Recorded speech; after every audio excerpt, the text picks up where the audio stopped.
far as professional wrestling or outside? Yeah, start with the professional wrestling. I started in 1990. Well, first tell me who you are. Oh yeah, that helps. K9 Cole. Okay. So, also, when I ask you a question, answer the question with a question. So, if I say, what's your name? Say, my name is K9 Cole. Don't just say Karen. Okay. Okay. So, let's start back again. Identify yourself and please tell me a little bit about your career. My name is K9 Cole. I started in the wrestling business in 1990, working security at different locations in California. The people that got me involved in the business is Dallas from the Gorgeous Ladies of Wrestling and her then fiance Jay the Alaskan York. They set me up and it's been a great trip. So, were you a professional wrestler? I'm a manager, still frequently manage. I managed all over the indies and I managed a lot of legends.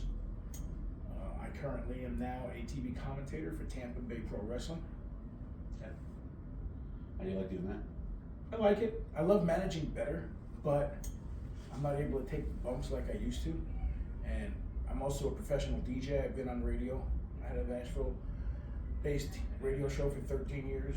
I was on a classic rock station in Texas, Kerrville, Texas, for a short time.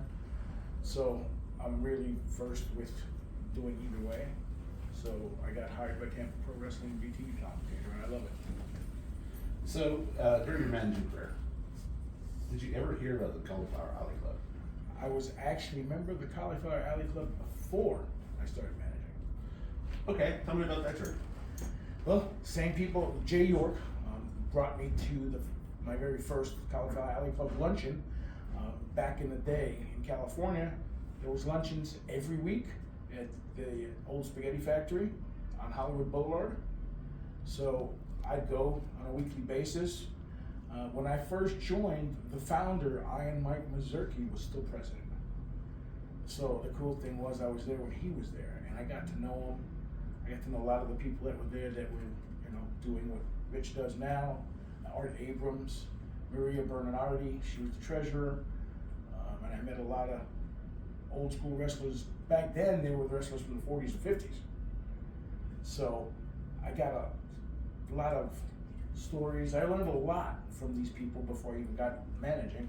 At the time, that's when I started working security, and a lot of the times that's what you're gonna do. When you start in the wrestling business, you're gonna work your way up, and you start usually at security. Okay. So tell me about Mike Mazurki. He was a great guy, okay, but he was a guy that, he just didn't take no gruff from anybody. So he was to the point. He was funny. He was a great person to be around, to learn a lot from. A lot of people don't realize Mike was very big into Hollywood acting. He did over 100 movies. He was a great wrestler. Just like I said, he was an overall great person. He started the Cauliflower Alley Club because, as you know, wrestlers don't have, promotions don't have insurance. So the reason he started this was to help wrestlers. What do you think you would think of his organization today compared to where it was? He would be absolutely excited. But one thing I can say, at the time, for a very long time at these reunions, fans were not allowed. It was all about, come out, wrestlers getting together, doing their thing. And I get why it's done now, because of the fact, bringing in people help raise money to help the veterans, wrestling veterans, or any wrestler that's in need. So I see that. I personally would like to see one night with just people in the business, and have the 2 nights with the reunion for everybody. But it's going to help wrestlers, so I'm great with it, and I think he would react the exact same way.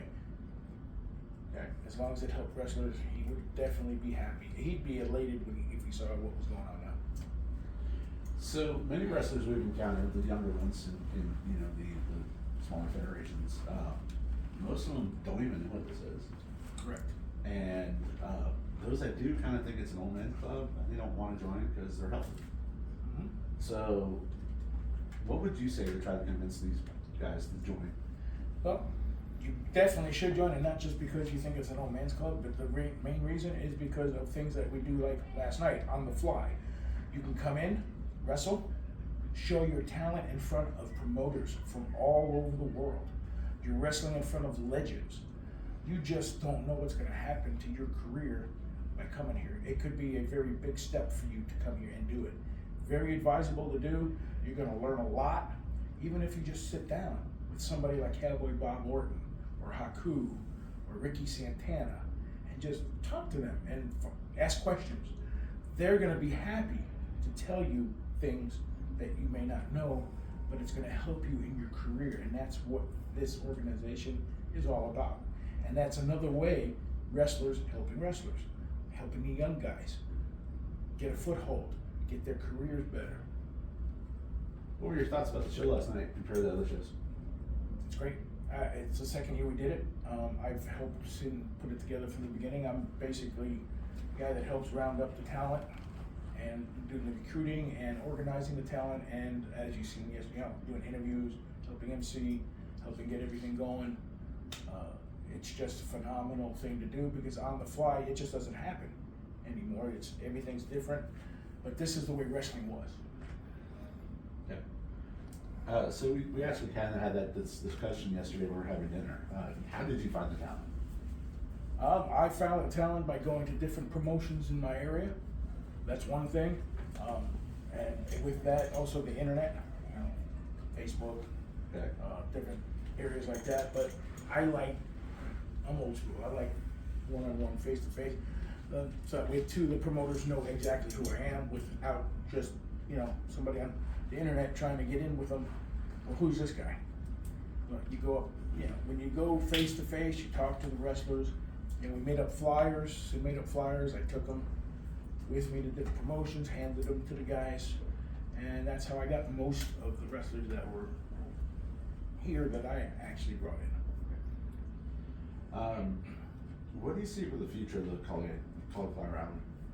If it stays the way it's going, it's gonna get bigger and better. I really feel that. The leadership right now is excellent.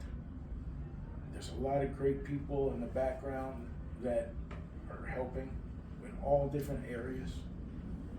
The legends themselves, like I said earlier, they don't have a problem sitting down and talking with a younger man or woman that wants to be in the business or is in the business just starting, helping them get training, helping them with just different stories. Stories will help.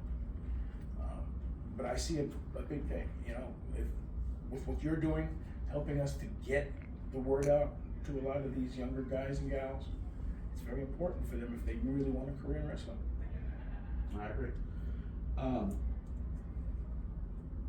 Can you give me examples of who and without giving me like specifics or money, let's keep a lot of the information personal. Mm-hmm. But can you give me certain examples of who the cauliflower is helping and how?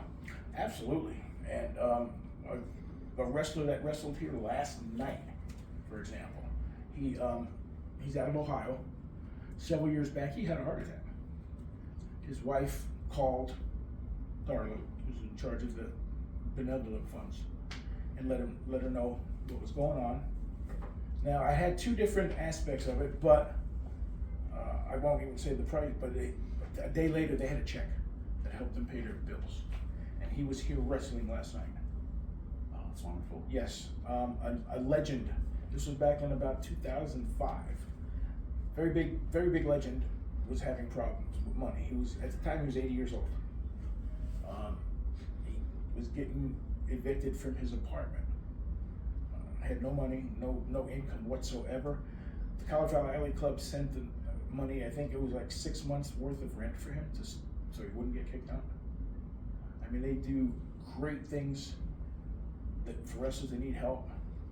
Okay, it's just amazing what's done. A lot of people don't even realize it, and these you younger guys watching and gals, keep it in mind. You're gonna get old. There's no two ways about it.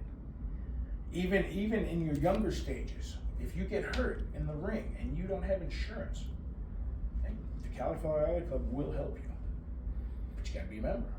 You gotta join. You gotta help us help others, and you're also gonna be helping yourself by being a member and working in front of all these promoters from all over the world and legends. That's going to help you with training. It's going to help you with promoters wanting to book you. I mean, I got actually booked here last year myself by a promoter down in Florida. Didn't know me, you know, because most of my career was in California and Nashville. But he saw what I did last night. He saw that last year. Hired me as a TV commentator. So, and I wasn't expecting it from me, but it's always good, you know, and you just never know. And there's people here from the WWE all the time, so you just never know who you're going to be wrestling in front of. So I heard it's also open to for stuntmen and boxers and stuff, right? Yes, and originally, Can you answer that one with a question, Yes. please? yes, we definitely had boxers and actors involved. I'll give you several back in the day. I don't know if they're still members. Tony Danza used to be a member of this organization. Everybody knows who Tony Danza is, I would hope. Yeah, Elton John sang about him. Yeah. That was Tiny Dancer. Oh, the same Yeah, guy. that was Tiny, yeah. But yeah, we had Rocky Marciano was a member of this club way back when he first started it. So yeah, actors, boxers, wrestlers, past and present, are all members. And it used to be bigger back in the day for the Hollywood members and the boxers. But if you're a boxer, you're an actor, yeah, definitely come aboard because it's a help for everybody. Would you like to see MMA involved in it? MMA is completely and totally different. Okay. You know, so honestly, I don't think so personally.